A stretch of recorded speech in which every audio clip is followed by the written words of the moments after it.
President-elect Donald Trump's victory, many in the media issuing a mea culpa, even the New York Times, the publisher writing in a letter to readers, quote, as we reflect on this week's momentous results and the months of reporting and polling that preceded it, we aim to rededicate ourselves to the fundamental mission of Times journalism. You're right, good one. Here to weigh in is Fox News contributor, Fox and New York Post columnist, Michael Goodwin. A New York Times alum. Yeah, exactly right. Okay, so the New York Times said, you know what, hey, readers, we kind of blew it on Trump. We didn't realize how popular he was.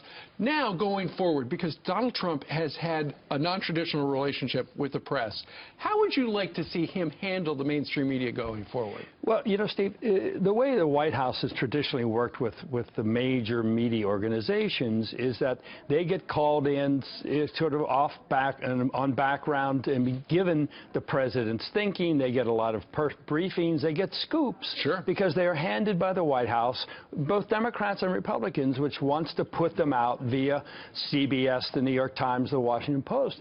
I'm calling on Trump to break that model. He doesn't need those people. He cannot count on them. They are a filter. They are filtering and then, you know, slanting whatever he says. And they misrepresent the country. I mean, that is what we saw in this campaign. So President-elect Trump does not need to feed that beast anymore. He should create a new model, and he already has with his own Twitter. But I think more than that, he should create this town hall system where he speaks directly to Americans in small groups and where he can hear from Americans directly. I think, you know, a lot of politicians in Washington say, oh, there's such a bubble, particularly President Obama said there's a bubble, you have to get out of Washington.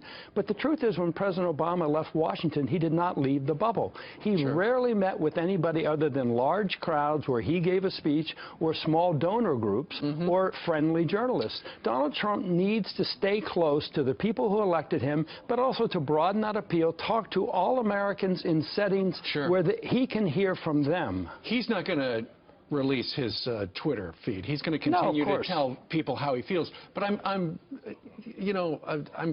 think it's cool, your idea on, you know, keeping it going with the American people, because his rallies have been massive. I think he saw 1 million people at rallies, whereas I think she saw 10,000 in the last couple of months. Look, and the technology gives you all kinds of options. You never have to stop being in touch now. You don't have to be trapped in the Washington bubble where you're only hearing from lobbyists and other politicians. You really can, and the mainstream media, which is going to distort. I mean, what they did this time was lie to the country about Donald Trump, and they did it in order to elect Hillary Clinton. So this is the perfect opportunity, combined with the technology, for him to reshape these press relations, not be dependent and not be a captive to the filter that they will apply to him. Well, let's see if he's watching and if he's thinking, yeah, that's a good idea. He is non-traditional. That's right. Well, and perfect opportunity. Absolutely. All right, Michael, thank you very much. My pleasure.